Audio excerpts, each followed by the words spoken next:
Qala al-musannif rahimahullahu ta'ala, dalam hal ini Syekh Ahmad Ibn Athaillah As-Sakandari memberikan kata hikmah kepada kita setelah sebelumnya kita berbicara tentang la tatruk, jangan sekali-sekali tinggalkan zikir gara-gara kita tidak khusyuk berzikir. Jangan tinggalkan ibadah solat gara-gara kita tidak khusyuk solat.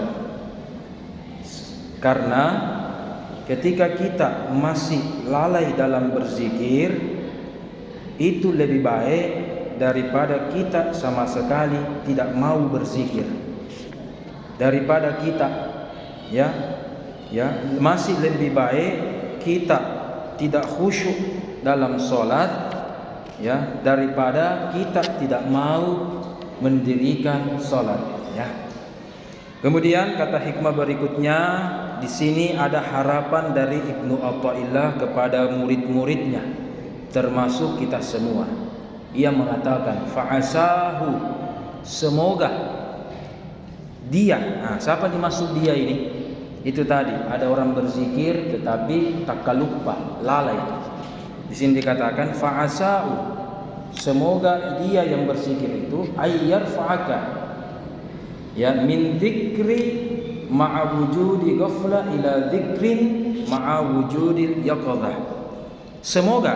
Semoga dari zikirnya yang lupa itu Allah mengangkat zikir kita menjadi zikir yang sadar, dan dari zikir yang sadar kita terangkat menjadi zikir yang hudur, dan dari zikir yang hudur kita terangkat dari zikir yang ghaibah,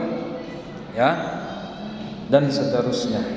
Di sini dikatakan bahwa kultu. Kalau kultu ini berarti yang berkata adalah Ahmad Zarruq.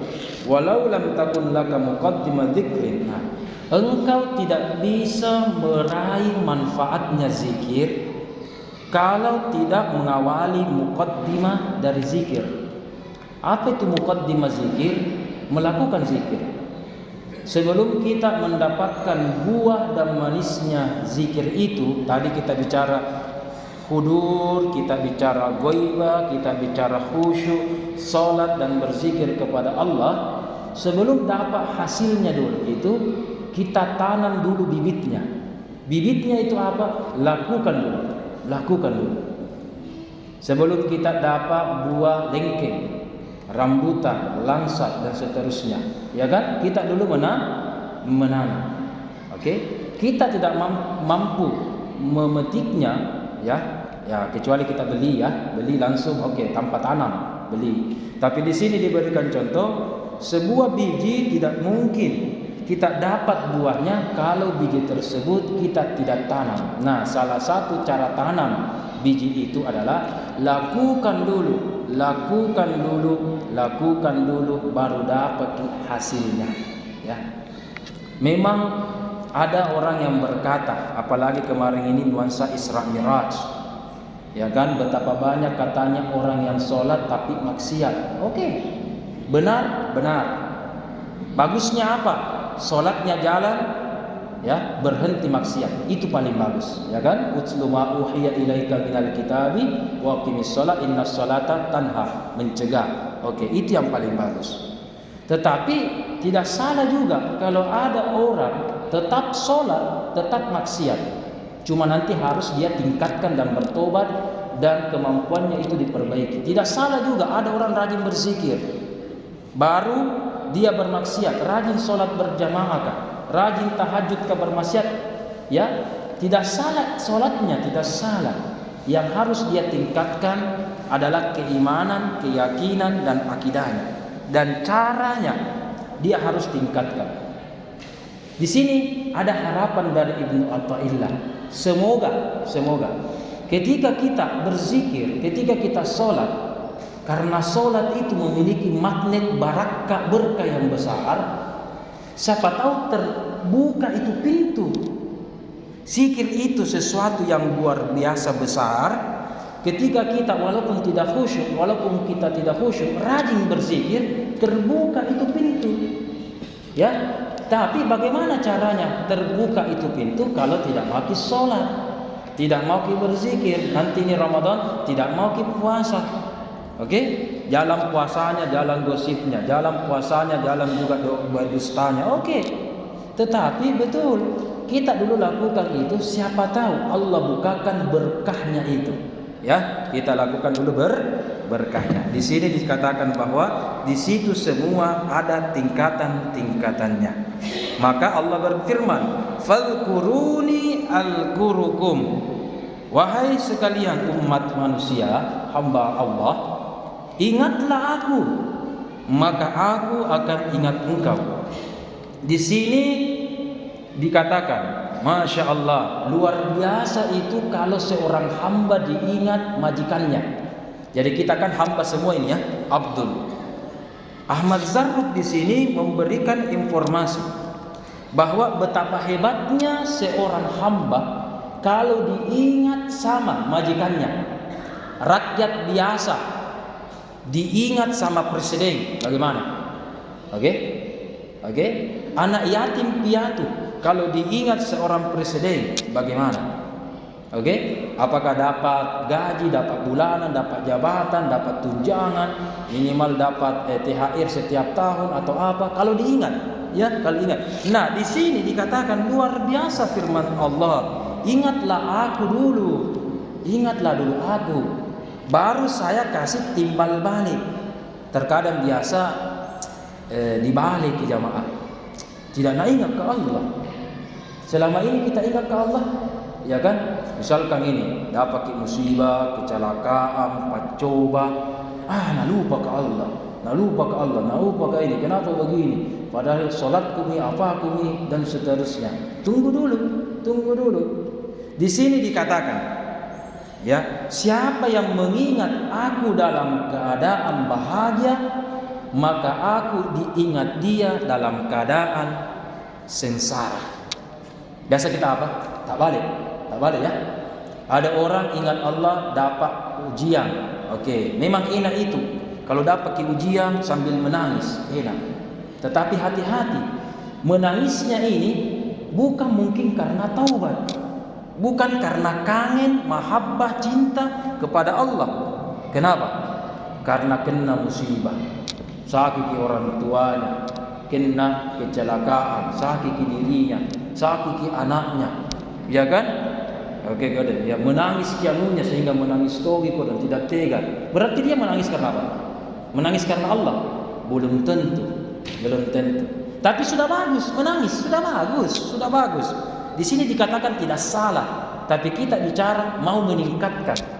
Yang paling bagus kalau sementara kita happy-happynya, harusnya apa orang kalau happy, bahagia, ketawa, senyum, mukanya cerah, ya kan? Kalau sedih, muka gamusuh, abasa wa tawalla, muka musam. Ya kan? Ini dalam keadaan senang, bahagia, ya kan? Dapat beasiswa anatta, lulus anatta begini, mau menikah anatta, lahiran cucu jak lau ini, ya kan? Alhamdulillah dapat mama, dapat lagi bonus, dapat laris manis ini hari, senyum kan? Tetapi ada hamba Allah dalam keadaan enak ini, nikmat ini, menetes air mata. Kenapa? Nah, ini yang kita cari. Kalau sedikit sakit, kena penyakit, difonis, kena masalah, didapat musibah, ditimpa masalah, menangis, Tapi kata Allah, Imam Asy-Sya'rawi menambahkan, ingatlah Allah dalam keadaan nikmat, maka Allah akan ingat kita dalam keadaan musibah. Ya. Jadi kalau kita sudah ingat Allah dalam keadaan bahagia jamaah, kalau kena besok-besok pacoba dari Allah, musibah dari Allah, jangan makin khawatir. Akan ada jalan itu. Siapa tahu tak buka lagi, kena musibah sedikit. Oh, kalau begitu besok-besok ada kapan lamar ke anakku lagi ini. Nah, ya kan? Jadi tahu besok-besok ada lagi belikan lagi motor ini atau berganti lagi motor ini jadi mobil, misalkan, ya kan? Siapa tahu dari musibah itu, ujian itu, Allah berikan apa? Rahmat dari Allah Subhanahu wa taala. Ya. Saya tidak ada di kitab ini, Saya kemarin waktu masih pesantren mendengar peristiwa tsunami di Aceh itu, ya. Ada seorang anak yang penggemar katanya Cristiano Ronaldo, ya. Ketika dalam keadaan itu semuanya sudah hilang, anak yatim piatu, dia sementara pakai bajunya Ronaldo, Cristiano Ronaldo. Masuk televisi viral. Walhasil, ya oke, dia sudah hidup yatim piatu, dia sudah musibah, ya, kena tsunami. Tapi alhamdulillah dia hidup. Tapi masya Allah, Allah bukakan pintu rahmatnya. Dia idolakan Cristiano Ronaldo. Ketemu, bahkan saya dengar yang terakhir itu hari dijadikan sebagai anak angkatnya itu, atau dibiayai sekolah dan seterusnya, ya. Sekarang mungkin sudah besar. Itu apa artinya? Kita tidak tahu jamaah. Kita tidak tahu apa keputusan Allah di balik itu. Sekarang kita sudah memperingati Isra Mi'raj. Kita sudah dengar sejarahnya Isra Mi'raj. Ya, coba kita belajar. Sebelum Isra Mi'raj apa yang terjadi? Allah ambil dulu istrinya Nabi Muhammad. Ya, betul atau tidak? Ini sejarah, ya. Dia ambil dulu. Oke, sebelumnya kan bapaknya, mamanya, kakeknya, dan semua ambil semua. Ya, bahkan anaknya Nabi, semua yang laki-laki istilahnya meninggal. Iya. Oke, diambil. Banyak yang diambil itu, masya Allah. Belum paman-pamannya di bidang perang banyak diambil. Nah, diambil istrinya, cinta pertamanya. Masya Allah. Kemudian diambil lagi orang tua angkatnya, sekaligus bapaknya Ali, sekaligus omnya Nabi yang melindungi dia, Abu Talib, diambil lagi. Khadijah karena orang kaya, diambil, simbol kekayaannya. Abu Talib orang istilahnya pak desanya Mekah ketika itu, wali kotanya Mekah ketika itu. Berarti Nabi Muhammad ada yang lindungi, ya, dari aspek pemerintahan, kekuasaan, perlindungan, dicabut perlindungannya. Kalau begitu, sumber kekayaannya di dunia, simbolnya istrinya Khadijah, simbol cintanya, diambil. Apalagi yang diambil simbol kekuasaan perlindungannya di Mekah sehingga tidak dibully-bully, ya kan? Diambil. Nah, ketika tidak ada ini, tidak lama kemudian Nabi hijrah ke Madinah karena mau dibunuh. Tidak ada Abu Talib, tidak ada anunya, istrinya, tidak ada kekuatannya, tidak ada wanita, tidak ada apanya, kan? Mau dibunuh, makanya hijrah. Tapi sebelum hijrah itu Isra Mi'raj dulu. Apa kata Allah? Selalu kita dengar ayat ini. Subhanalladzi asra bi abdi. Bi apa artinya jamaah? Bi itu artinya al-musahhar, artinya kebersamaan. Khadijah istrinya sudah diambil, sudah tidak bersama. Satu. Abu Talib orang tuanya Rasul, orang tua keduanya diambil. Sudah tidak bersama. Kalau begitu Nabi sendiri? Tidak. Itu semua kebersamaan yang fana. Sementara ya Rasulullah Habibi, engkau ni cintaku, kekasihku. Masa engkau bersama terus sama yang lain, istrimu, orang tuamu, ommu, anakmu, bahkan semua saya ambil. Masa kau itu dicintai? Ya kan? Kalau begitu bagaimana? Masya Allah, dalam ini. Apa itu? Maka Allah Subhanahu wa taala bi abdihi, bersama hambanya. Maka Allah memberikan kata-kata bi, ya, yaitu Allah mau bersama hambanya. Seakan-akan saya melebihi intim kebersamaanmu dengan istrimu.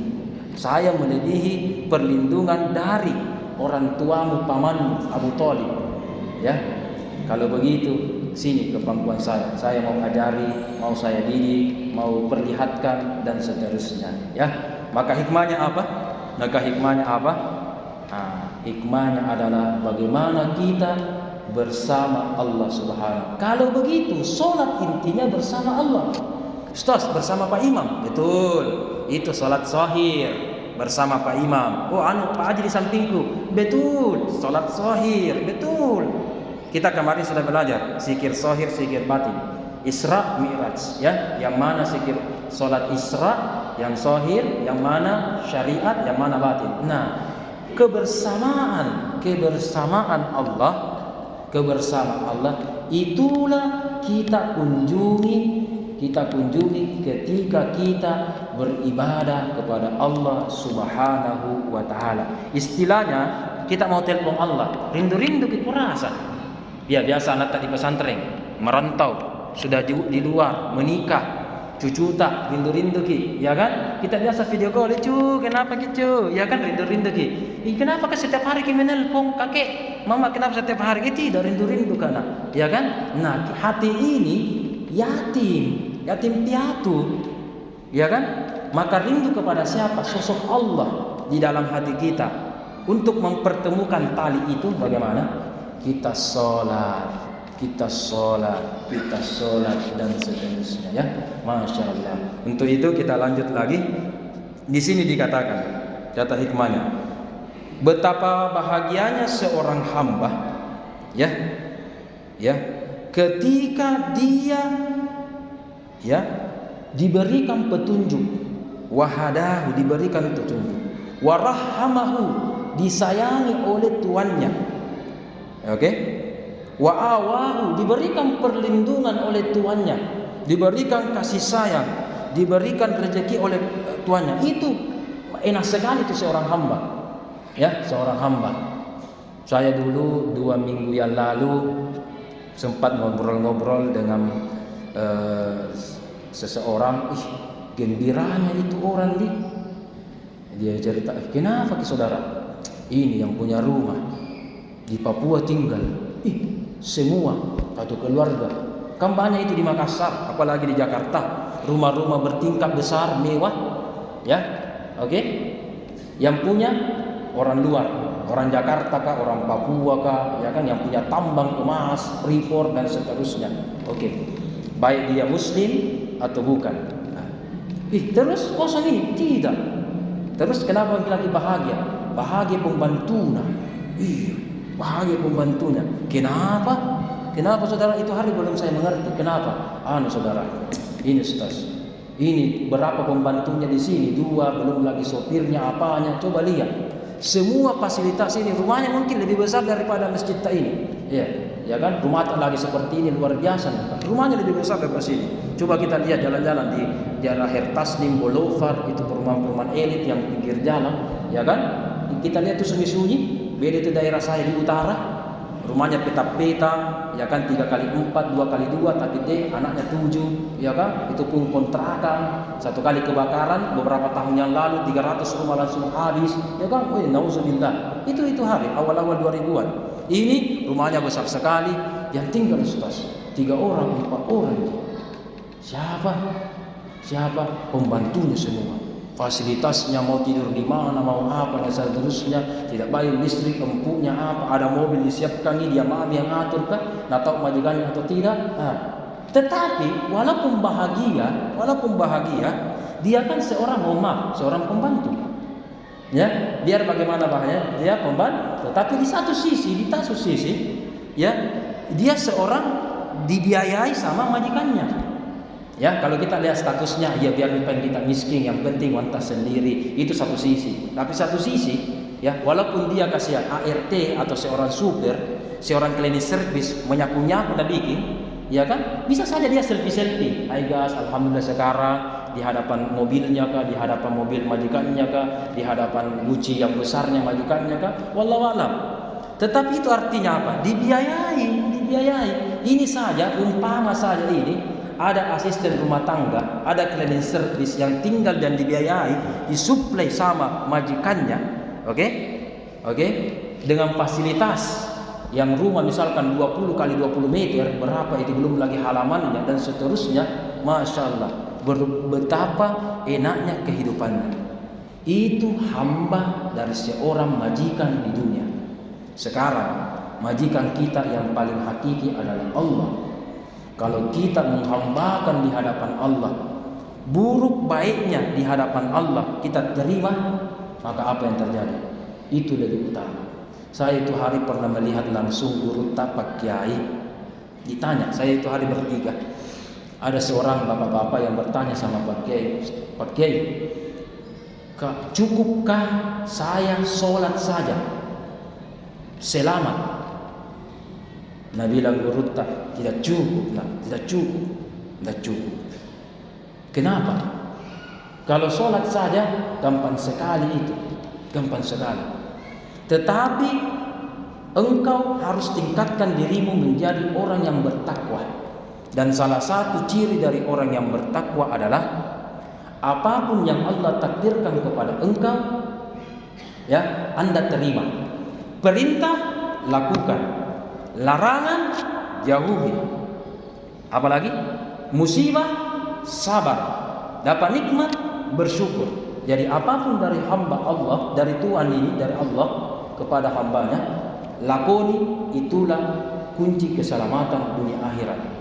Itu berarti seakan-akan Alinda Guru tak mengatakan bahwa itu sholat secuil. Coba kita lihat tadi, perintah lakukan, larangan tinggalkan. Berarti sholat bagian dari perintah, ya kan? Berarti masih kecil itu. Oke, betul. Belum lagi perintah Allah kan banyak, sholat, puasa, zikir, masih banyak. Elemennya apa? Coba lihat. Perintah Allah lakukan, larangan Allah jauhi. Takdir baik syukuri, takdir buruk sabar. Itu kalau ini 4 kita lakukan, itulah orang-orang yang bertakwa, ya, melebihi yang lain. Terkadang kita begini jamaah, kita biasa, ini sifatnya manusia, ya, sifatnya manusia. Saya juga, kita juga semua rata-rata namanya suka mengeluh. Sakit mengeluh, ya kan? Cocok. Apalagi menderita mengeluh, oke, cocok. Ada masalah tak mengeluh, cocok. Oke, ada orang begitu. Oke. Allah memberikan informasi kepada kita, sebaik-baik tempat mengadu cuma kepada Allah. Untuk kedua kalinya saya sampaikan, sebelum kita lanjut ini, tentang bagaimana hamba dan Allah dan zikir ini. Untuk kedua kalinya saya sampaikan bahwa kita itu dalam beribadah kepada Allah yang boleh cuma mengadu, yang boleh mengadu, dilarang keras mengeluh. Apa bedanya Ustaz? Mengadu dengan mengeluh? Apa bedanya? Sama-sama beda. Kalau mengeluh, ada kita salahkan. Apakah Allah paling parah ini? Kalau kita salahkan Allah, ya Allah, sambayang tapi kenapa nusaraya begini? Tidak adil lu. Itu paling parah itu. Akidah kita kasih lurus. Kita belajar al-hikam, ilmu hikmah ini kita harus luruskan. Oke? Kalau mengeluh orang lain, kita gara-gara kau anakku, gara-gara kau begini, kena magising, gara-gara kau tak butuh manuku, gara-gara kau, ya kan? Gara-gara kau kita menjual di sini, kotongku menjual, gara-gara kau kurang menuku, ya kan? Lari langgananku, lari anuku, lari beginiku, gara-gara kau, misalkan, ya. Berarti apa? Ada yang dikambing hitamkan. Dirinya kamu gara-gara saya, gara-gara saya. Ada yang dia kambing hitamkan, itu kurang tepat. Itu namanya mengeluh. Ya, diri sendiri disalahkan, orang lain disalahkan, siapa lagi disalahkan? Lebih parah, Allah disalahkan. Nauzubillah. Akidahnya harus diperbaiki. Yang boleh apa? Mengadu, jangan ada salahkan. Cukup kita menyebutkan kekurangan kita. Hari ini kita keterbatasan ekonomi. Jangan bilang ya Allah gara-gara itu. Ya Allah tidak ada ijazahku, tidak dipasikolah mamaku sehingga maka mendaftar PNS tidak selesai kak. Gara-gara mamaku itu tidak pasikolah kak apa, ya kan? Saya masih kenal itu orang-orang tua di sana dulu, terutama di daerah utara sana, memang disuruh kerja. Saya memang Ustaz tidak sanu kak, karena disuruh kan memang kerja. Buat apa itu sekolah? Kerja nih, bantu mak ini, ya kan? Nah, sehingga tidak ada nih ijazah. Gara-gara ini, jangan begitu. Apa yang kita sebutkan? Ya Allah, hamba-Mu ini orang miskin. Ya Allah, hamba-Mu ini orang lemah ekonomi. Sementara ada 5 amanah yang Engkau berikan kepada aku. Ya, 1 istriku. Ya, dan 4 anakku. Berarti 5 semua, ya kan? Maka ini yang saya harus bertanggungjawabkan di hadapan-Mu ya Allah. Ya, masuk lagi. Coba lihat bagaimana masuknya itu. Bagaimana masuk? Daripada bilang tidak ada dalilku, salah gara-gara ini, anuku begini, ya kan? Disuruh kawin begini, suruh begini, gitu kan? Tapi kalau kita bilang kepada Allah, ya Allah, ada amanah yang Engkau berikan ya Allah kepadaku, ada istri yang Engkau berikan kepadaku ya Allah, ada 4 anakku yang Engkau berikan kepadaku ya Allah. Aku mau pertanggungjawabkan, aku mau bantu dia semakin dekat kepadamu ya Allah. Ini nanti yang akan kita pertanggungjawabkan di akhirat. Makanya seakan-akan kita bilang apa? Bayarkan dulu SPP-nya ya Allah. Bulan 1 di bulan 2 ini, kalau di kampus ini bayar lagi SPP orang ini. Ya kan? Itu.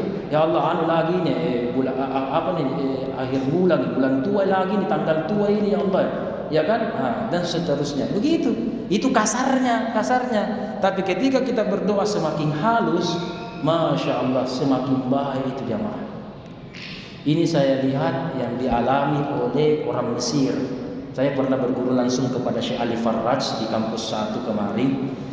Itu orang Mesir. Ada seorang mahasiswa minta kasur, ditolak. Pada mulanya dibilangi ini sekte. Apa ini, tidak nak kasur? Iya kan? Tetapi ustaz kami lebih bagus lagi caranya. Dibawa jalan-jalan ke kamar. Syekh, coba lihat, anak santri kami ini hanya tidur di atas lantai, kedinginan. Dia dalam keadaan, kan, sakit punggungnya, kasihan, tidak ada alasnya, tidak ada apanya, ya kan? Kemudian dia harus sholat subuh, harus menghafal, ya kan? Belum lagi harus kuliah. Walhasil, ini kisah nyata. Satu asrama membelikan kasur. Termasuk saya dibelikan kasur. Alhamdulillah. Ya kan? Yang pertama caranya tadi apa? Kasar ki. Minta dulu, belikan dulu, kasar ki. Ya kan? Allah itu maha latif, maha lembut. Terkadang kita sampaikan, ya Allah, ini kebutuhanku, ya Allah, begini, mau ke sekolah kodo, mau begini kodo, ya kan? Ya. Bahasa manusianya itu kita mami mengerti. Ya. Ini jamaah. Sehingga kalau kita aspek kehidupan sehari-hari bahwa kita harus mengingat Allah supaya kita diingat oleh Allah Subhanahu wa taala. Dan salah satu cara mengingat Allah adalah kita ingat juga hamba Allah yang lain.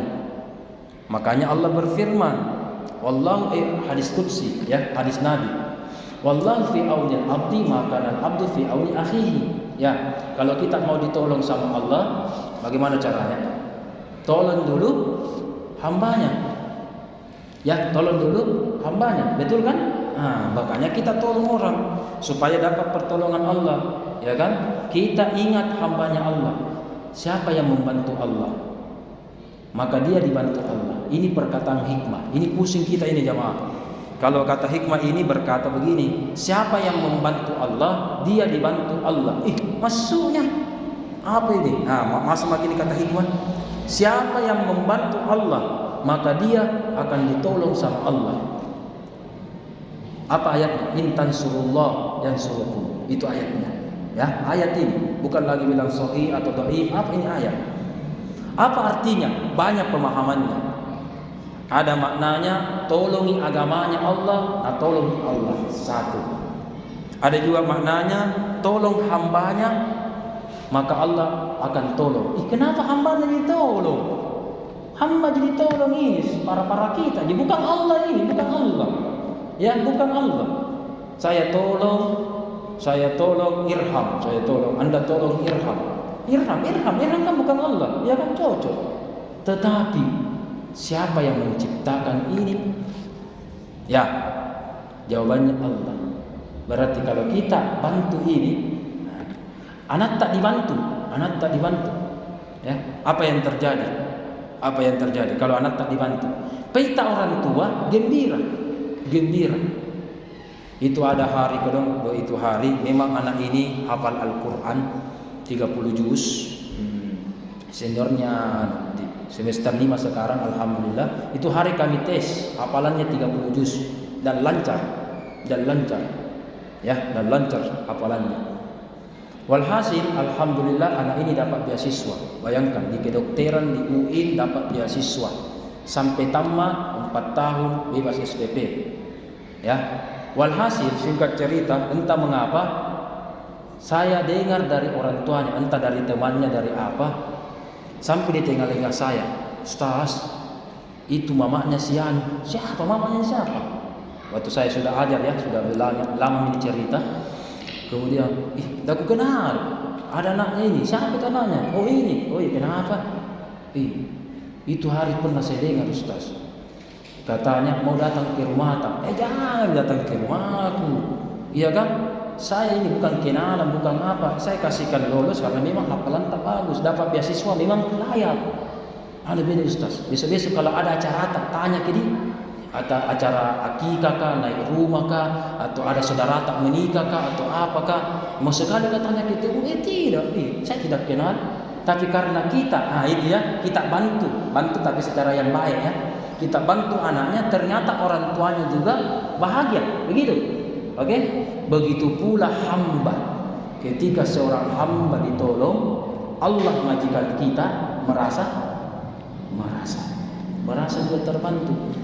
Makanya tidak ada itu salahnya jamaah kalau kita saling tolong menolong.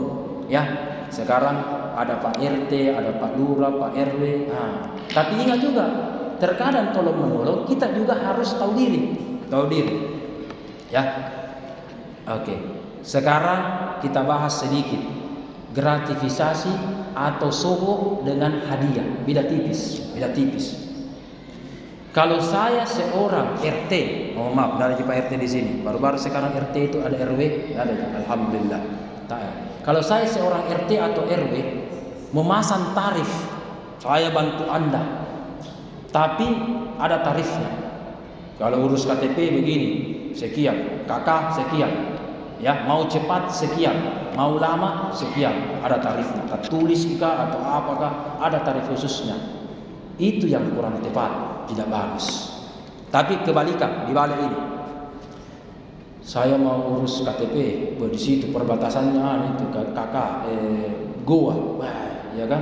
Saya datangi Pak RT ku, Pak RW ku, minta tolong ini aja. Iya, hari kerja lagi. Ya hari kerja kan? Hari kerja. Sibuk kayak ini, minta sampai ada lagi kegiatan di kantor ini. Mohon dibantu Pak RT, misalkan begitu kan? Pak RT-nya bagus, sudah Pak. Iya, aku bantu ki. Dia ada bilang kasih mak. Tidak, aku bantu. Tapi saya mengatakan, iya, anukan mak. Saya mengerti, pasti. Ya, 1 liter lah minimal. Kalau kita ke sana perbatasan Goa, belum lagi kalau menunggu makan siang, belum lagi uang parkir. Yang kan butuh kan? Kita mengerti. Ya. Oke, saya pernah ditanya ini hukum ini dari Pak Kiai. Katanya kalau Anda secara pribadi ini bantu, dan kan memang urusan kita dibantu, ya, mengeluarkan 1 lembar 2 lembar sesuai dengan keikhlasan kita, halal itu, halal. Kalau fatwa yang saya dengar ya, saya yang diajarkan ya, entah fatwa MUI atau apalah, ya, halal. Yang penting ini jangan pasang tarif, jangan pasang tarif. Harus begini Pak, mana pengundang-undang kalau ada tarifnya, ya kan? Tapi kalau saya suka rela, saya mengerti. Oh iya tahu. Merokok ada uang rokoknya, ada ini. Saya yang dibantu, saya suruh orang, saya minta tolong sama orang. Ada bensin nak kasihan, ya, menunggu lagi capek, oke, belum lagi mau makan di sana, belum lagi ada uang parkirnya. Masa kita tomo kodong minta tolong, ini tomo kodong yang suruh bantu ki apa suruh duit? Di mana itu cara membantunya kalau begitu? Iya kan? Kita suruh dibantu, kita lagi ambil lagi warna kalau begitu, berarti kita kasih keluar warna itu. Iya kan? Biar mau berapa, ya kan? Dah sampai 1 juta, 2 juta ya. Uang makan, uang parkir, uang bensin, ya kan? Dan seterusnya. Nah, kalau saya kasih. Ini pernah ada kasus ini. Bagaimana itu pakai? Boleh jinak? Boleh. Yang penting sukarela dan tidak ada pasang tarif. Tidak apa-apa begitu. Gratifikasi, mana gratifikasinya? Tidak ada namanya akad. Ya, tidak. Justru ini membantu kita. Oh iya, jadi tahu. Kita pikir-pikir kita tahu. Iya, kita nih. Coba dibalik. Sekarang dibalik. Ada orang minta tolong sama kita. Iya kan? Jauh deh. Iya kan? Jauh dah. Iya, belum lagi PRT-nya atau ibu RT-nya tidak tahu naik motor, aku jadi misalkan ada Tony itu. Iya kan? Bentor dia apa aja ji? Ikut dong, rekin kau. Amakin. Iya kan? Amakin nih. Iya, belum lagi di sana dong, macam mana menunggu uang parkirna, sampai siang menunggu. Iya kan? Pakai ini. Masa pada disuruh orang. Itu cara menolong kita. Ya, menolong kita, ya. Tradisi ini sebenarnya baik. Tinggal jangan terlalu kasar. Kalau terlalu kasar itu tadi yang pasang tarif bisa menzolimi jamaah, bisa menzolimi. Ya harus begini. Enggak boleh, harus begini. Ya kan? Tidak ikhlas, tidak apa orang. Ya kan? Bisa dilapor atau apa. Bagaimana caranya mau dilapor kalau begini? Mana sogo-sogonya? Tidak ada tahu sogo-sogonya. Ya, dan seterusnya. Jadi tidak kena lagi pasal kalau begini. Ya, insyaallah. Kalau menurut Gurutta ya. Kita lanjut. Weh, sedikit mami, 5 menit mami. Ada yang ingin bertanya? Tutup dulu sedikit lagi. Siapa tahu ada tadi bertanya, ada tadi pro kontra, silakan. Ada mungkin yang mau tambahan, ada masukan, ada Haji samping ketua. Andalanku saya bapak ini. Saya suka ini bapak ini karena memang ya dari bapak ini berawal dari buku Iblis Menggugat. Kalau tidak salah ini buku lama, buku 90-an. Ya, oke. Dikatakan ceritanya ini tadi bapak cerita. Untuk ibu-ibu mungkin belum dengar. Tadi dari yang bapak kita ini mengatakan bahwa berawal dari sebuah buku Iblis Menggugat. Ketika Iblis menggoda Adam, kemudian katanya Iblis ditanya, "Kenapa kau goda Adam?" Ya. Kemudian Iblis mengatakan, "Iya. Apa tadi? Karena siapa yang goda saya?" Iya. Oh begitu. Oh, Nabi Adam ditanya, "Siapa goda Anda ini?" Iblis. Kalau begitu Iblis ditanya, "Siapa yang goda?" Begitu. Ya. Siapa goda Iblis? Siapa goda Iblis? Si goda-goda nih, Pak goda. Oke, singkat 1 menit dulu sejarah. Ya, sejarah. Bukan ketika ini dilaknat saja iblis, bapak-bapak, ibu-ibu.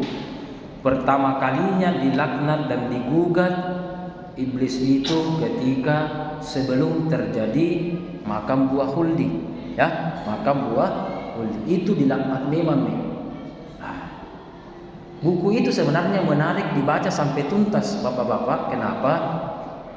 Di situ dalam Al-Quran diabadikan ada 2 gugatan atau doanya iblis kepada Allah dan Allah kabulkan. Ya, la uqwiyanna. Yang pertama, saya akan goda Adam, istrinya dan keturunannya. Dari dapat SIM, dapat lisensi bapak. Iblis goda itu. Sekiranya tidak dapat lisensi izin, kan Allah bisa larang. Jangan goda. Ya kan?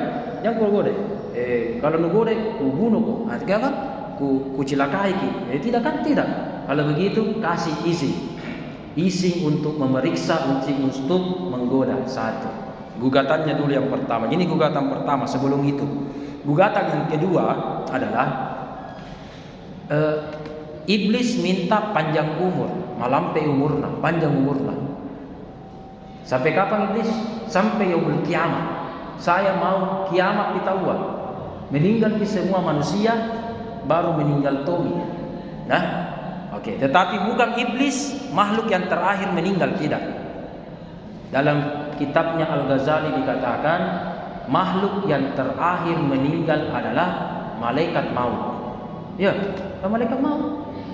Yang sebelumnya malaikat Jibril. Malaikat Jibril yang paling jadi bertiga dulu ini. Bertiga, Jibril, malaikat maut, Allah. Kemudian ini Malaikat maut, bosnu, ambeki Jibril. Oke. Tinggal berdua mami. Jadi kalau ada teka-teki, siapa yang boleh bunuh diri tetapi tidak masuk neraka? Malaikat maut. Nah bunuh diri nak, ya kan? Tapi masuk neraka, tidak kan? Oke. Kita lanjut. Iblis mengatakan bahwa saya berdoa meminta kepadamu ya Allah selain dapat izin panjang umur saya. Makanya iblis sampai sekarang panjang umurnya, bahkan banyak anggotanya, konco-konconya, setan-setannya banyak. Oke. Diizinkan oleh Allah. Oke. Kalau mau ditanya siapa yang izinkan menggoda, jawabannya Allah. Oke. Jadi iblis yang goda Adam, tapi kenapa diizinkan? Ya, diizinkan karena memang sudah dapat izin. Sebagaimana doanya iblis. Kalau begitu jamaah, iblis saja, bayangkan ini iblis, laknat, terkutuk, masih Allah kabulkan doanya. Celaka itu kalau tidak dikabulkan doa, nah sembahyang kita, ya kan? Masya Allah, itu hikmahnya itu. Oke, kita lanjut. Kalau begitu siapa yang izinkan dulu? Iblis menggoda Adam. Jawabannya Allah yang izinkan. Sebagaimana permintaannya, apalagi iblis dikabulkan. Ya, Kemudian yang kedua, kalau begitu siapa yang goda iblis? Maka yang goda iblis adalah nafsu atau dirinya sendiri. Oke? Karena iblis memiliki nafsu, tidak punya akal. Kita rupa tahu dua, ada akal tak, ada nafsu tak, ada hati tak, kolbu tak. Iblis tidak ada. Dia hanya punya nafsu. Ya kan? Contoh itu nafsu apa? Tidak mau dikalah. Dan sifatnya nafsunya cuma nafsunya api. Kita rupa tahu empat, tanah, angin, air, apalagi satu, api. Nah, seperti avatar. Ini cocok kalian ya. Jadi tanah, air. Kita ini rupa tahu empat di tiunya. Di belakang unsur api tak dikasih jalan. Jangki, ada yang ganggu langsung api. Jangki jamaah, jangki. Apa bedanya dengan iblis? Iblis karena dia punya unsur api saja, nafsu saja. Makanya kalau ada, nabi tak kaya ada minne, masa dipuji-puji? As-sulmi apina. Ya, kita semua di sini empat. Dalam kehidupan 3 mau kodong lakukan. Unsur tanah saja, unsur angin dan unsur apalagi air. Itu mau saja dalam sehari-hari. Ini yang keempat, terakhir pi. Kapan kita keluar? Kalau nyawa mau dihilangkan. Nah, makanya biasa terakhir itu biasa sulu selekna. Iya kan? Pasina duta. Iya kan? Terakhir itu. Jangki Pak Bambangan atau na bilang orang nauzubillah, mohon maaf kakak. Begitu kan? Jangan langsung api jangan. Kalau begitu itu ada di jamaah. Oh iya, oke. Oke, kalau begitu kesimpulannya yang pertama, mari kita perbanyak berzikir kepada Allah. Yang kedua, mari kita menghindari sifat api saja, yaitu unsur iblis, unsur nafsu. Mari kita bersifat dengan tanah, air dan angin dalam kehidupan sehari-hari dan dalam beribadah kepada Allah. Terima kasih.